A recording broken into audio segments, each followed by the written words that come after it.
मध्ये विष्णुः अन्ते देवः सदाशिवः मूर्तित्रयस्वरूपाय दत्तात्रेय नमोऽस्तु ते। भोगालयाय भोगाय योगयोग्याय धारिणे जितेन्द्रिय जितज्ञाय दत्तात्रेय नमोऽस्तु ते।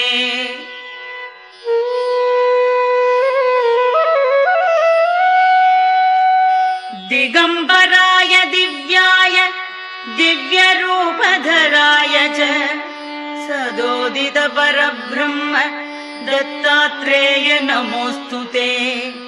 जम्बुद्वीपे महाक्षेत्रे मादापुरनिवासिने जयमानसतां देव दत्तात्रेय नमोऽस्तु ते।